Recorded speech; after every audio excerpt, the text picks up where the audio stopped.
Greetings, everybody. This is Jeff Scott, and welcome to this week's top-down review. Get my screen set up here. There we go. Again, thank you for joining. My email address is hgsidoc@gmail.com. I appreciate any comments you have, positive or negative. Although obviously I like the positive ones more. If you're watching this on YouTube, please hit the up arrow or thumb as it may be. Under comments, if you can feel free to put positive or negative comments there. And hit subscribe if you're watching on YouTube, because I don't keep a mailing list. But if you have notifications on, you'll get notified when I do these. At least it'll show up in your subscription list. I call today Markets Feel Vulnerable, and we'll talk about why, although I'm sure it's no surprise to anybody why I would say that. Disclaimer, as always, this is for educational purposes only. Anything I might recommend is in the spirit of education and not investment advice. I am a doctor, not a broker. I am independent. I pay for all the tools I demonstrate, and trading involves risk, and you and your owner are solely responsible for any investment decisions you make. I like to call my education Be Your Own Guru. Why? Because this is how I was taught by Ian Woodward here. And I won't go into all the pictures, but let me just tell you that Ian was this wonderful guy who was really the heart and soul behind high growth stock investing, which was his brand of canceling. And he would say to us, I won't teach you to be a guru. Or he would back that up. He would say to us, I am not a guru. I will teach you to be your own guru. And I hope that some of you who watch this become your own gurus as well. I own a lot of different tools. I try and hide my desktop so it doesn't become a distraction. If you were to check my computer during the day, you'd see TradeStation and Thinkorswim. I got a lot of monitors, a number of programs. It starts with John Persons, Sager's Q tools, Dr. K's tools, and then I use HGSI and EdgeRater for most of my aftermarket and scanning during the market. In yellow is something that I want to highlight. I'm never paid if you buy something. Anything I suggest or use is your own decision, and any affiliate fee that might be offered to me, I tell them to pass it on to you as a discount. At the end of the day, I am just an unpaid volunteer, and this is just education. Now, Dr. K, whose tools I use, just came up with a new divergence tool. I think it's simple RSI divergence, but basically paints on the price bars. There's also a scan for it, and there is a watch list column, and you don't have to have the RSI. It's sort of calculating it in the background. As you could see in just this example, typically when you see the divergence here, this would be negative divergence, you get a sell-off, negative divergence, you get a sell-off. It will also pick up positive divergence. If you have interest, here's a link. I'll put this below the video on the YouTube channel. And I'll also put this here that HGSI 15% off will get you an additional 15% off your purchase. Again, none of that goes to me, but often people will pay those that refer them business an affiliate fee, and I don't need their money, so I tell them to give it back to you. The website for HGSI, the software program is highgrowthstock.com. Again, I have no financial relationship. I don't get bonuses if you buy it.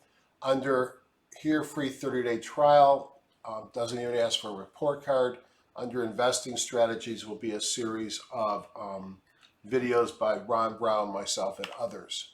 Stock patterns are cyclical, and I always start each week asking myself, where am I in the broad spectrum, or the broad-based markets? Now, I'll tell you that this same pattern will reproduce itself in stocks and bonds and ETFs and futures, and it'll reproduce in almost any time frame. I feel strongly that we are feeling like we're rolling over.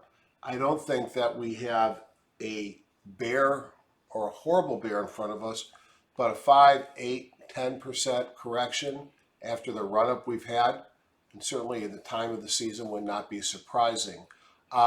It's important to recognize that high growth stocks go up like rockets, but they fall like rocks. And I think, as I said in the beginning, I think we're vulnerable here. Now, what does that mean? It means that if I really had conviction there, I would not have any longs, and I'd be playing bear call spreads, buying puts, selling calls, shorting stock, and doing contra ETFs. Well, I'm doing all of that, but right now I'm doing it as hedges, not as my primary trading. I'm not 100% convinced that we're going down on Monday or this week or next week. I just think the odds are that before we get through the summer and get to the end of the year, we'll pull back 10%. It's just my thought, and it's based upon my experience, but I have no more insight into what's going to happen than you or anybody else. If I look at Friday, one of the things that came out and hit me in the head was look at the utilities. You'd expect in a weak tape, which we had on Friday, that utilities, which are defensive, would have leadership, and they did. You can't see it here, but staples held up, and so did real estate. Those were the top three. If you don't think this was a tough week or a concerning week, look at Amazon. Blowout numbers, spikes after hours on Thursday, and basically trades off the entire day on Friday. And closes in the bottom of the range of the day. Look at Apple, great earnings, closed down. Microsoft earnings looked okay. There must have been something in there that was bad because they sold off right away. Tesla sold down. So even good earnings this week were not enough to keep us up. Take a quick look at the major markets. Pull up a couple different things here. Starting at the S&P futures, and I like looking at the futures here because they capture all the action. So if you go back to the far left, which I'm not going to go back necessarily because I'd have to change beyond the year, low of the market was March 23rd. We've now lapped it. You can see just a major move up, and we are stalling here at the 162% retracement. So extension of 62%, this is a Fibonacci number, and we have just been struggling around that area. Does that mean it's a top? It doesn't mean it's a top, but it could be. I'm concerned that we're kind of going sideways, especially if you look where we closed. The high of the year was set on Thursday. Again, Friday we dropped, and the low here was set during the way up in early May. So this is the E-mini futures. It is in a buy signal, so it can't be too depressed. And it's above the 17, above the 15, above the 200. Just feels like we're in a congestion area and perhaps stalling in the vicinity of this Fibonacci retracement or extension, as the case may be. If I look at the NASDAQ is clearly going sideways, going back into early April. And the NASDAQ also in a buy signal, closed right below the 17, still above the 50 and 200. So technically, I'd still say it's bullish, just as the word I'm going to overuse tonight, it's vulnerable. If I look at the Dow, it looks very similar to the NASDAQ, and then it's gone sideways for a couple of weeks here and closing right at 17. Again, not out and out bearish, but at the minimum concerning. The Russell, well, the Russell did get a sell signal on Friday.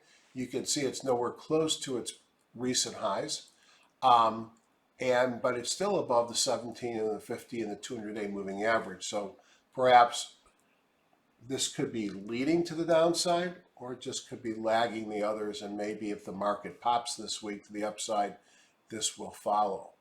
If I look at the VIX has changed. The VIX took out the 17, pulled back, and we'll see if it can break above the 50. The VIX hit the low of the year, and the VIX had a new buy signal. That's not a good thing for the markets. And the dollar, which had sold off nicely, if you like the weak dollar for your equities, peaking here in the end of March, selling off the entire month of April, until the last day when it had a bounce and a new buy signal. Obviously, a strong dollar, bad for the metals, and also overall could put some pressure on the market and interest rates. Now, we'll close this down. If I look at the weekly charts, and I'm not going to go to the individuals because you've already seen the story, but you could see the lows in March of 2020 and just how far we've come on each of them. And in fact, if you look at the monthly charts, you could see it even more. It's hard to look at these monthly charts and see weakness. If you look at the VIX, you could see it's down here on the monthly chart doing nothing, as is the dollar, the lower part of its range. Now, let's take a look at the expected move chart.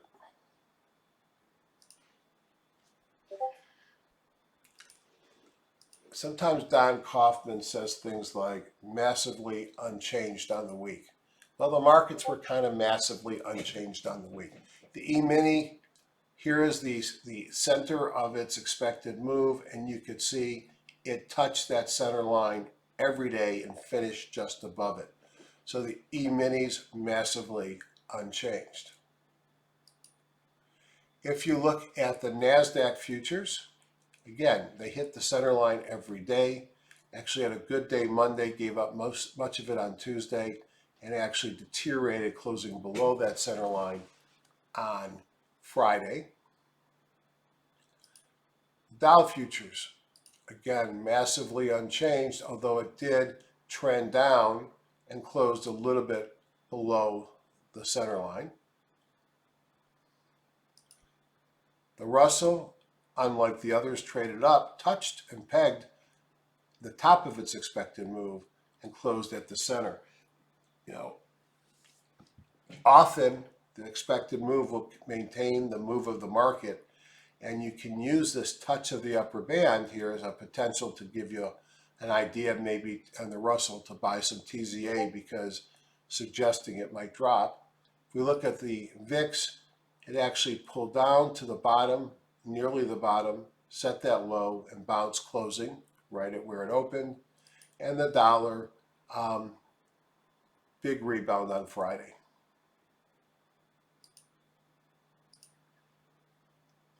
Rates, they moved higher. I called it inched higher. You can see both the 10-year and the 30-year over here. There's a little nubbing up. Small caps and large caps continue to see push higher on their AD lines. Clearly, there's lagging on the small caps, which are nowhere close to their all-time highs, while the large caps are. If you look at the NYSE, essentially at all-time highs on the AD line, and the only thing that's actually leading up is transports, and you could see with rates going up, the bonds dropped. Now, breadth eased some from overbought, so that's good if you're bullish. You can see stocks above the 200 still high, but it's come down. Stocks above the 40 kind of in the middle. And if we look at the 3-month new high, new low, with the weakness in the market the last couple of days has come down to a non-extended area. Daily McClellan, we had set new highs, we had divergences. Same thing on the weekly. We look for extreme readings, no. Divergences, yes. Zero line rejects, we don't see that either. So the McClellans did continue to suggest further problems or further volatility ahead, especially with the bearish divergences. The buckets, take all the stocks in the S&P 1500, put Bollinger Bands on every one of them, and then ask yourself what percent are above the midline. Here it's 59%, so modestly bullish, nothing excessive. How many of them are above their Bollinger Bands? About 6%. How many are below, or 5%? Really no signal here. On the Hindenburg Omen, we expect to see this before any major market correction. We would see something in the Hindenburg Omen line. And the reason we're not seeing Hindenburg Omens is there's still very little new lows on the NASDAQ or on the NYSE. I think they have to be 52-week lows to count. So until we see new lows, we probably won't see a HINDY. Now, you can see how the number of stocks making new highs has dropped to 2.87 on the NASDAQ. And if you go up here a couple weeks back, you can see it got up to 13, 11, 12, 13, 10. And now it's at the lowest it's been in quite some time. And NYSE, it was 20 on Thursday, and it dropped down to 8.24. So there's clear weakness here with less new highs, but we are not firing a Hindenburg-Omen signal. Market tone, we did flip from bullish to more neutral with a couple of kahunas to the downside that fired on Friday. If I look at the week that was, and again, very similar to the prior week. Oh no, yep, that's correct. I thought for a second I had the wrong week, but this is using fundamental data from the 24th, looking going forward, how did the markets behave? And you can see relative flatness in the meat of the curve, which means there was no correlation between EPS, relative strength, group rank combined as ERG, and performance. You can see, in fact, high earnings per share growth underperformed, yet high relative strength did work. Stocks that were distributing the prior week were strong. Kind of a flat week there. An aberration a bit for me. S&P was up 0.1% on the week. The other majors were down. In orange, you can see Market Smith, IBD 85, IBD 50, all negative and underperforming. The aberration for me was my current holdings going into the week were up 1.1%, which was significantly better. My buy watch overall was 0.43, and the stocks that had pulled back and looked like they were starting to break out actually underperformed on my filter buys. That's disappointing to me. But my current holdings were up, and I was up a little bit on the week, not a lot. Sector strength down here, again, looking at the Woody indicator, mostly green, but you'll see some deterioration. If I look out a month, you see mostly green in the pies. The top pie is sectors, 11 sectors. So this would have been 10 and 1. Then you have 147 industry groups, and you have 1,500 stocks in the S&P 1500. Over a month, it's bullish. Over 10 days, it's neutral. Over 5 days, it's neutral. Over the last 2 days, especially the last day, it's negative. So the market's clearly getting weaker here. If we look over the 5 days, you had 6 groups and 5 up, 5 down, which would be right here. But you can see it clearly deteriorated. And we can see here to the downside were communication, staples, interestingly, healthcare, information technology, and utilities over the last 5 days, although not necessarily reflecting what we saw the last 2. Over here, you could see that we actually spiked up to 5%, the stocks below the lower Bollinger Band. This is cool. This is similar to what I showed you before in the buckets. What's cool about this is that Sager set this up for me, for all of us. I like to say for me, but so that I can monitor this real time during the day, and I'm just looking for extremes. If I look at what sectors led on Friday, and frankly look at real estate, over the last month, real estate's been number 1 or number 2. Utilities, which had been weak this whole way up, have now moved into the top spot, and staples, which have been weak, moved in as well, followed by healthcare. What's been very weak? Energy is up and down. IT is clearly weak in this as material and discretionary. If I focus on the top 3 groups, you can see these are the top industry groups that come up. And if I focus on all those above 135, I can then get a list of stocks down here that, well, Realogy, for example, although it had a very big move the last couple of days, is still considered undervalued. And boy, the fundamentals are out of this world. More to follow. Canaries in the coal mine, at least as good or better than the indexes. The Canaries have broken out a bit and were traded up on Friday. I'm sure helped by Amazon and others. Google has had a good couple of weeks. The interesting thing on the Canaries is that they're above the 17, above the 50 and the 200, and holding, so we'll see if they go higher. Know your news and earnings. This is a big, did I say big? Really big week. We've got, as John Person likes to refer to, the monthly unemployment report on Friday with non-farm payrolls, unemployment rate, hourly earnings. We've got some credit, which could be interesting to see what's going there.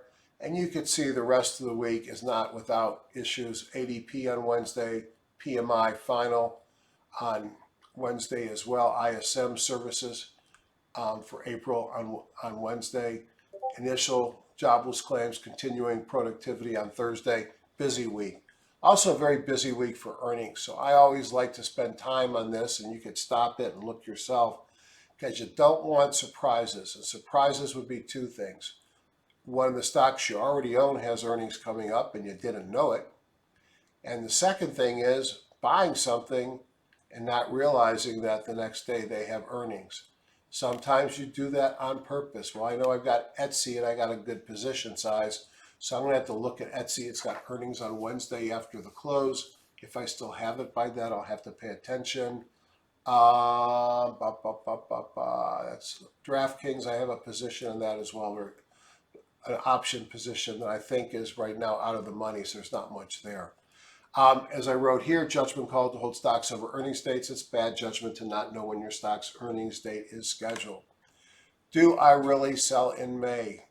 So what we have here is the spiders, diamonds, the Russell, and the NASDAQ 100. And what I've asked the question is, and this is a seasonality tool that popped up in Sager. I mean, every time he sees something new that he likes, a lot of times when I play with it on these videos, next thing I know, he's created it for me. What a great guy. So he creates it for all of us. I just, like to think he's doing it for me just because it makes me feel good. If I look at May on the spiders, and you look down here, it's up 70%. If I look at May on the diamonds, it's up 60% of the time. If I look at, and this is going back to 2001. If I look at on the NASDAQ, it's up 65% of the time. And if I look at it on the Russell, it's up 65%.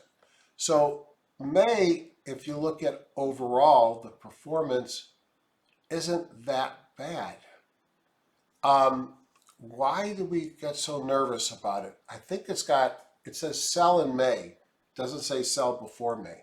I think May is a transitional month and one that can still do okay. June has a negative average and September has a negative average. And interestingly, over the last 20 years on the spider, so does January. The rest of the months are positive with various percentages. Again, feel free to stop this. The key things that I looked at was the average by month, percent of times it's up, and then this gives you an example of the individual years. I did read in several places about how the sell in May hasn't really worked the last couple of years, and so I thought I'd look, and you can clearly see on the spiders, not as clear on the diamonds. There's been some negative years here. On the NASDAQ, again, a few negative years, but mostly positive. You can see that May is, again, a transition. June's a weak month. And so maybe it's finding a spot within May to sell off, not necessarily the first day. Although I do expect this to be an interesting week in the markets. So, market had a lot of great news this week, but it had to work really hard to do nothing. The S&P was up 0.1%, essentially unchanged. NASDAQ was down 0.4%. Dow was down 0.5%, Russell down 0.2%. I talked last week about the risk that I thought was going to come in. And my portfolio was up a lot Monday and Tuesday and pretty much gave it all back Wednesday, Thursday, Friday, finishing just a little bit up. That meant we ran the earnings gauntlet. The Fed chair continues to talk down risk of taper and rate increase. GDP to the upside. And President Biden with huge spending, all things that work good for the market. Yet the market peaked and came back down. Now, we're now starting to hear this thing called a peak growth narrative, suggesting the market will find it harder to keep rallying, even especially when economic and earnings growth moderates. At some point, the spigot on easing will be turned off.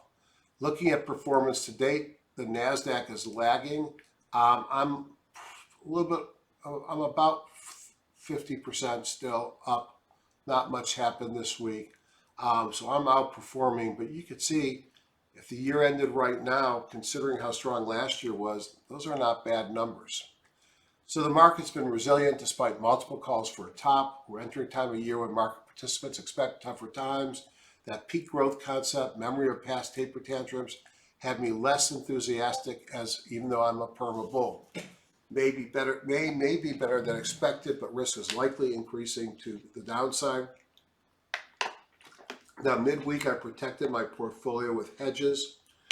When I say hedge, it means I didn't get rid of all my longs. It means I tried to buffer any fall. It also means I'm buffering any rise.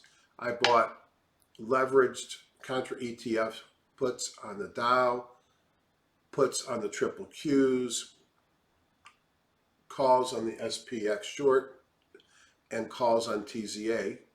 I also took advantage of the rise in Amazon, knowing that every time it peaks on earnings, it falls off, and sometimes falls off hard, that I actually bought some multi-expirations out, 3,500 puts on Amazon, and I got some puts on Apple. These are all hedges. If the market seems to stabilize this coming week, I will take them off. If you look at my portfolio, I will still do better if the market goes up. Again, the hedges will hurt me, so I got to take them off if the market's stable. And note, when I see leading groups, utilities, real estate, and staples, I'm not thinking bull run. I'm thinking defensive play. All right. Again, I know everybody thinks I spend too much time, at least my son does, on that part.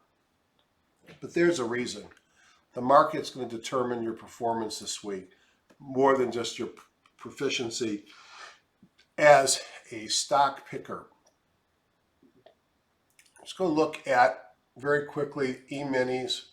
I always like to look at my TradeStation. I have a number of things sitting here, 6 or 7 things. Number one, it's S&P futures are in a buy daily, weekly, and monthly. Check off bullish.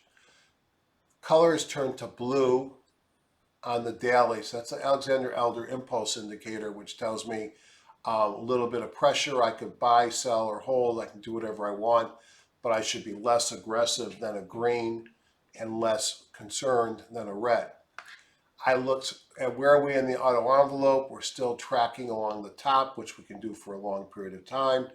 Do we have these MACD divergence dots? We don't have them right now. We do have them on the weekly. Okay. High jump is at 76.93. It got up to 87, I think was the best it got. So that's not a problem. The Canaries RSI still on a sell. I look at this and I say mixed, doesn't have to go down, but I'm concerned. And the big driver of that concern is really just, I guess is it my gut feeling? Is it green going to blue? Is it the extended? Is it these red dots? There's just a lot of circumstantial evidence of why I should be concerned about this market. If I look at the Dow futures do have a Lagar RSI sell and a person sell. You can see the red bar still in a weekly and monthly buy, but with the red dots popping up. And you can see recent Lagar RSI sell, and you've come off high jump concern. So weakness in the Dow. I look at the Russell, a new sell signal came in on Friday. And if I look at the NASDAQ, also a new sell signal on Friday. So this is the reasons why I'm a little bit concerned about the market. Now you can see flip-flop. You can see one day up, one day down. But if you look back at the NASDAQ,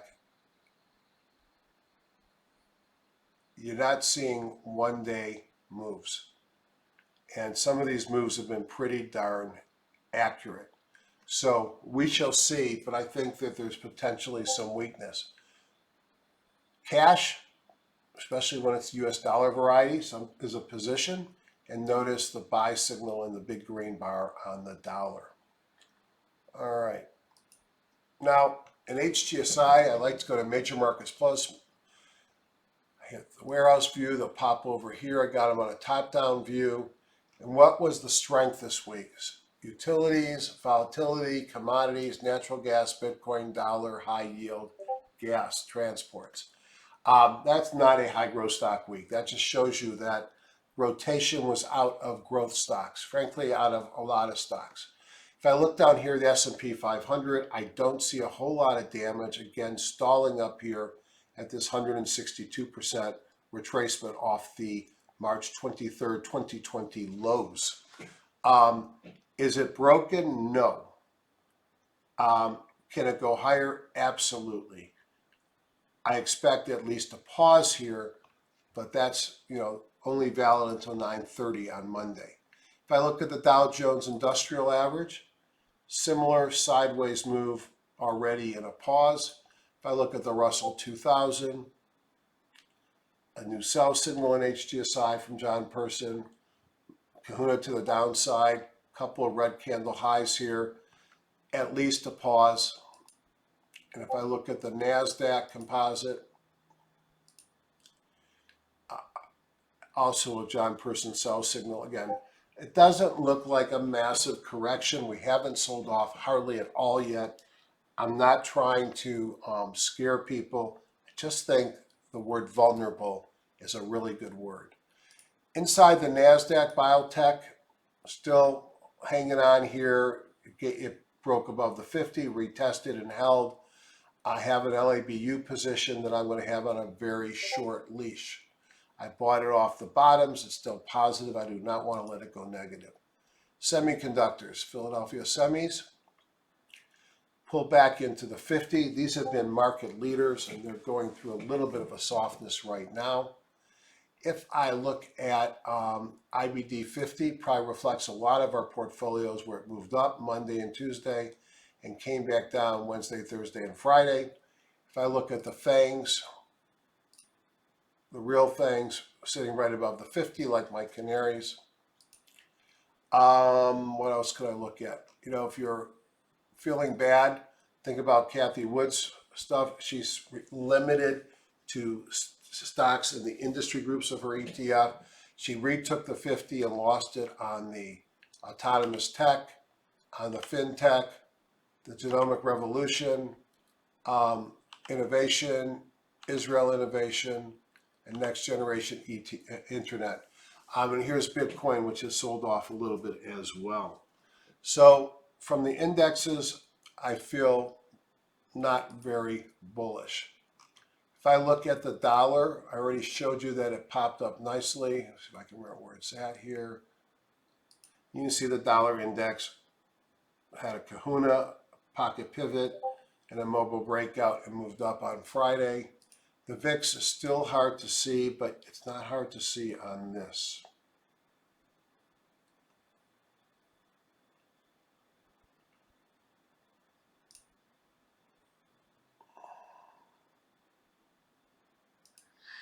Notice the VIX futures broke above a descending trend line with a new person buy signal and a Roy Kelly major cycle low.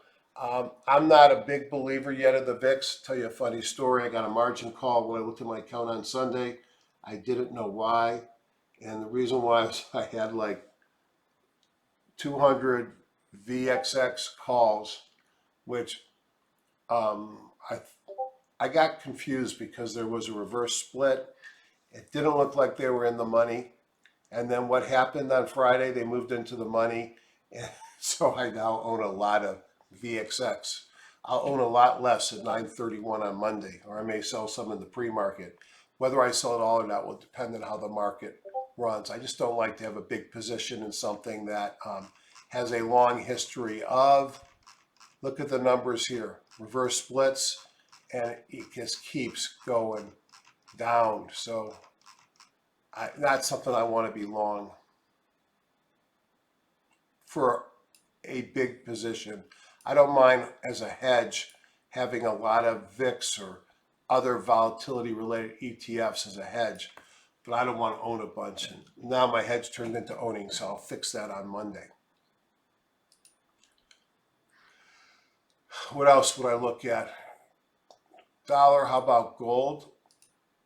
Really not doing much here. Never got above the 200. Now it's got some pressure on it from the dollar. If I look at silver, looks better than gold, but has a sell signal even though it's sitting on the 50. And if I look at gold miners, teased us and now sold back, facing a retest from above of the 50. So I don't know about you, but I'm sitting here less enthusiastic about the market than at most times, and I'm probably going to be very careful with what I buy. Now, if I hit 07 and hit warehouse view, they pop here, 174 groups. If I look at 2-day force, I could see that all the 13 groups are positive. If I go to the 2-day down, I can see we now have 44 groups negative. So I'm not the world's greatest short person. I'd rather do contra ETFs because I can get in and out of them quick. I think you can make more money on individual names, and I found a bunch of them. But I usually look at the long side, so we'll continue to look here. As I said, I'm still have a more bullish tilt. I'm just very hedged. E-commerce, discretionary, internet media, communications, electrical power, oil exploration, biofuels, integrated oils, home products, diversified banks, regional banks, base metals, consumer finance, institutional brokerage. These are all things that have been doing really, really, really well in the market. I think you got to keep in mind that a 2-day force is very short term because over 5 days, almost all of these have been positive. Some have been very positive, like biofuels, up 9.57%. So I have to be a little leery because so many of these growth groups are to the downside. But let's take a look at things that are moving to the upside. Other financial. I mentioned this stock last week, Mara Digital.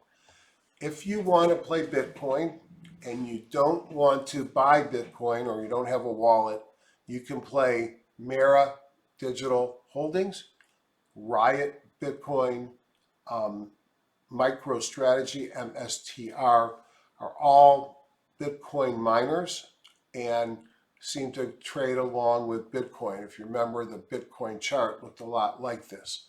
Off of its lows, it will do as Bitcoin does.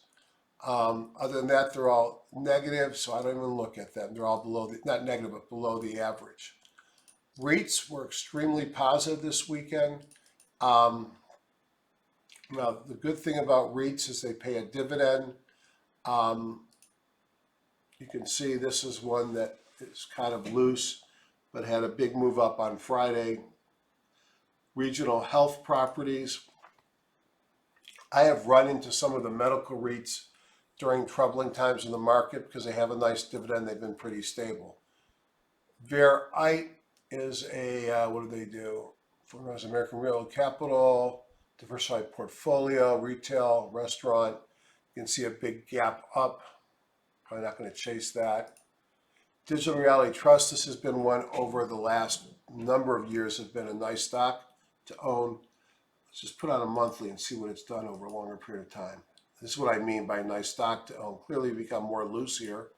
So it's breaking out here. It had a mobile breakout, a new John Person buy, a couple pocket pivots in a row, and a kahuna, pays a 2.9% dividend. Equinix is one of these, another REIT that supports the cloud and other infrastructure on the technology side. I'd like to see it break above the 200. American Tower, cell towers, this one's broken out and running. The problem is, I'll show you the ones I picked on my buy watch. Either they've run already like Crown Castle, or the charts just don't look great. But clearly there is some real interest. You want to see what looks great? Mid-America, we talked about this a long time ago. This is when I want to buy them, when they're breaking above the chandelier after a mobile breakout from a squeeze, pocket pivots, kahuna, and a new John Person buy signal. I don't like to buy things that are up here. Tend to be at areas that they're likely to correct. Utility networks. Well, when you see this up at the top, It's going to be tough to make money going long. Pacific Gas and Electric, I think they're the ones that cause all the fires. No dividend. Dominion Resources, 3.9%. Eversource, 2.7%. Sempra, 3.1%. Very loose charts, mostly sideways. Are they starting to break out now that we're going into a good market? That's possible. Into a bad market, rather. But those are utilities. Restaurants, another defensive play. Domino's has broken out again. Unbelievable. Texas Roadhouse. You want to see a tight leader? There's a tight leader whose earnings are already out, has a high multiple but grows even faster. And this is with COVID. What happens when COVID's up? I don't like the shooting star like candle on the daily and the weekly. Oh, this is daily still over here. Let me make this back to weekly. But boy, this has had a nice run. Looks good as well. Bloomin' Brands also broke out on Thursday with the Bible gap up. McDonald's broke out. This is when I want to buy it, here. Okay, I don't want to buy it up there. I could buy it up there. It's just more risky. CMG, this has been a great story. They really did a great job on digital. Earnings are out already. You could buy it off the 50. I'd like to see a little momentum come into it. Cable and satellite index. Again, we're talking defensive. Charter Communications has been a big growth stock. I'm surprised it doesn't pay a dividend. It's already broken out. It's too expensive for my taste. Comcast, 1.7%. Dish Network already broken out. Altice USA. I just don't get excited by these names.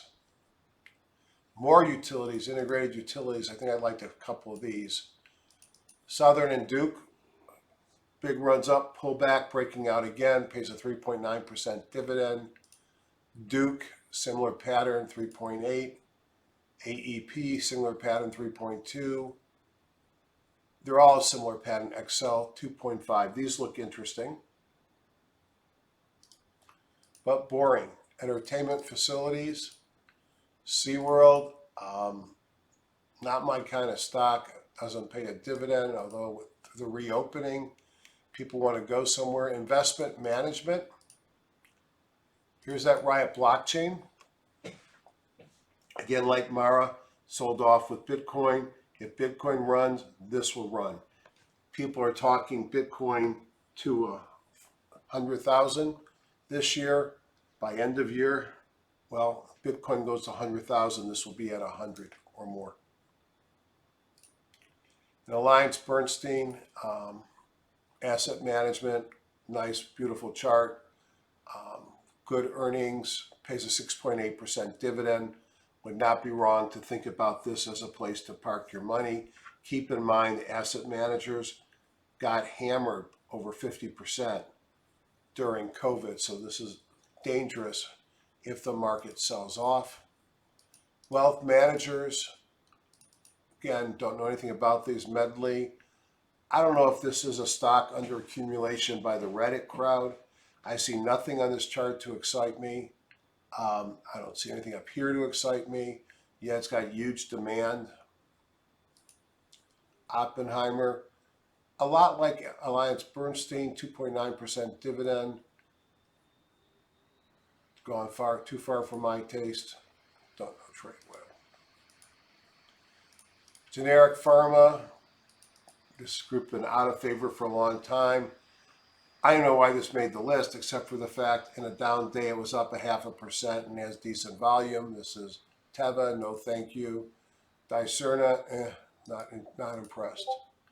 Cruise lines. I've got CCL in my portfolio in case when the economy opens up, and you can see here that CCL. This is Norwegian, had an update on Friday. A couple of pocket pivots. CCL looks the same. There's talk that they're going to get permission to sail from U.S. ports. These are probably stupid plays for me, but I've made money on it. I'm up money on it. I love cruises, but it's probably 2 years away before I can convince my wife. Looks like if a cruise has 95% of the passengers and the workers are vaccinated, that the feds may let them go. That would be nice. That might give me a chance to go on a cruise again. Real estate services, I'm just looking at all of them here. Realogy, I mentioned it before. You could see it broke out on Friday with a Bible gap up. Mobile breakout from a squeeze, a new John Burson buy and a kahuna. Earnings are out. They probably came out on Friday. Good earnings going forward. Let's just do a right click. More info from web. Make sure FinViz is checked and see what it says.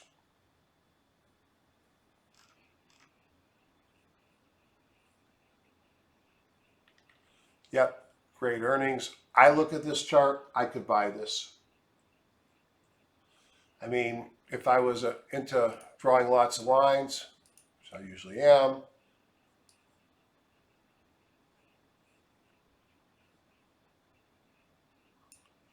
we took out the descending trend line, a lot of momentum signals, probably got some risk of stalling out up here above 19, but this is one that I might play this week if I actually want to play long.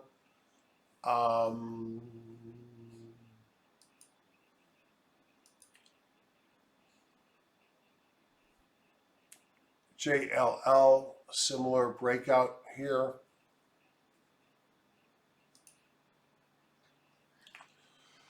And then lastly, shippers, one that I picked a couple weeks ago, continues to outperform, which is Starbuck.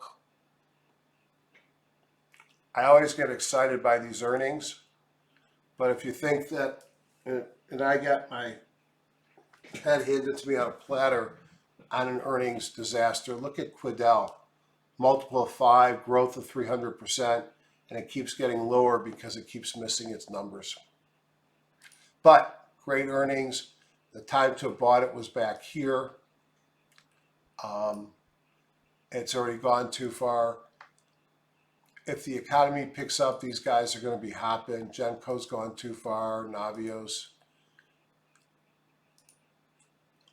You have to know which ones are oil and which are like dry shippers.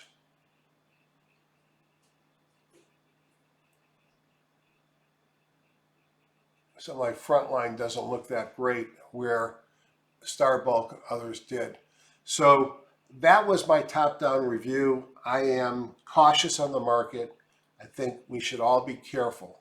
Now, of course, I looked at a lot of charts this weekend, and let's just take a quick look at my buy watch and see if there's anything there that I should tell you to look at. So,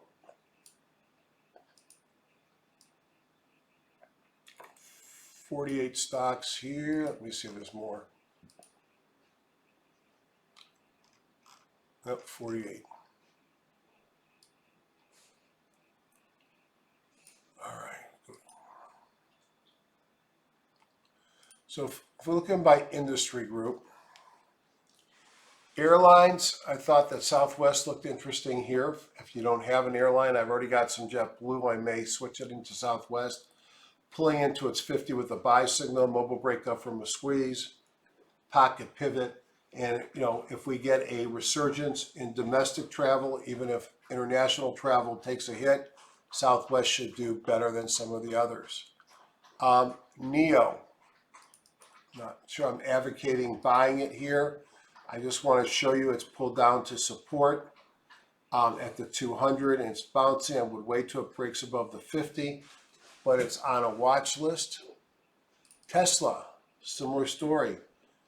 Has pulled back to its 50 and had a positive day on Friday.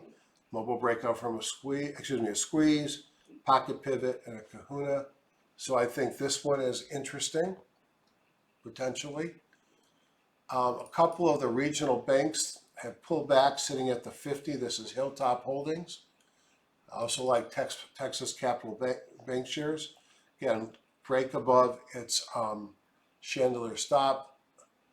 Ocugen is a speculative biotech that I'm in. Got a pretty good sized position. I think it's being accumulated by the Reddit crowd. They have a partnership with an Indian vaccine company with positive data. Who knows if they'll ever get approved here? If they do, this would be massive. The fact that it's still $10 or $12 stock suggests to me that that's a pipe dream. UPS broke out this week. Look at the fundamentals, are still great coming. I think UPS probably too far gone, but I'm going to watch it for a pullback. FedEx is the other, has not broken out yet. Boring steel is getting into areas of potential buy points. So let me find my US steel.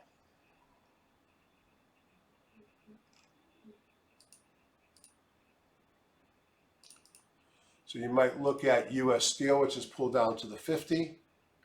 Look at the fundamentals here. Under accumulation, and Cliff is another one. It's pulled down to the 50. So they might be setting up a good buy points. Walgreens, sort of a defensive play. Consumer staples, a new person buy. Green candle low, pocket pivot off of the 50.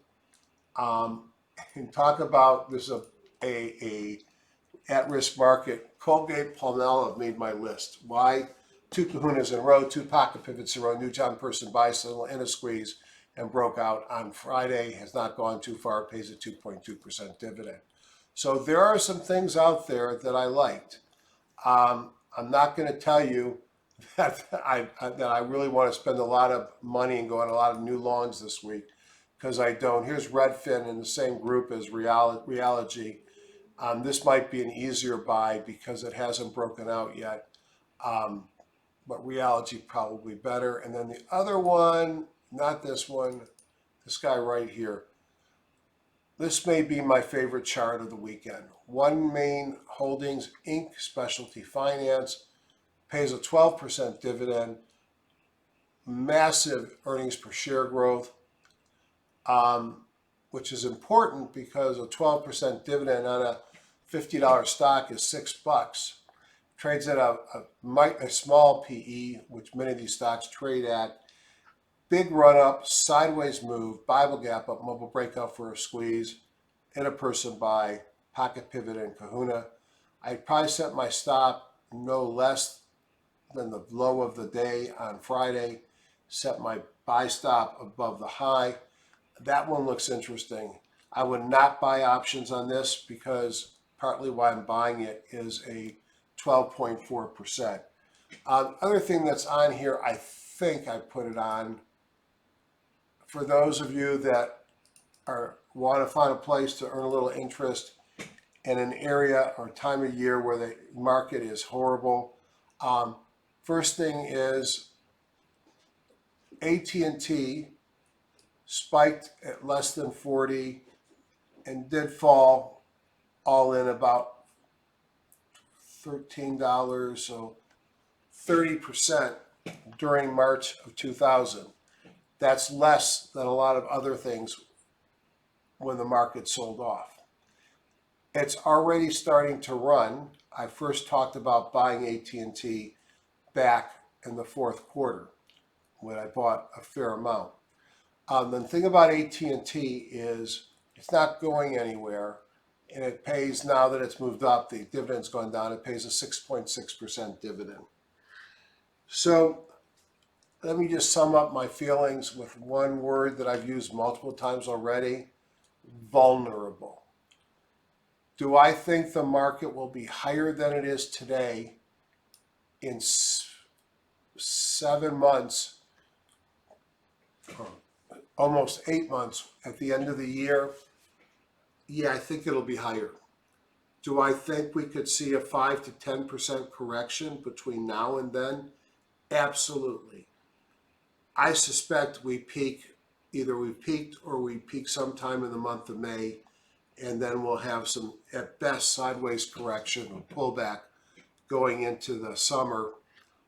That's why I've raised my hedges.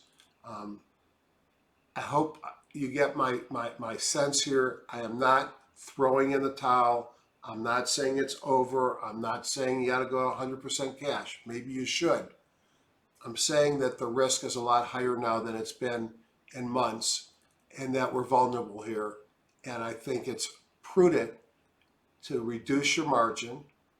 If you've got Scott synthetics, which means you've got a short put position or a short put spread, you might want to start covering those.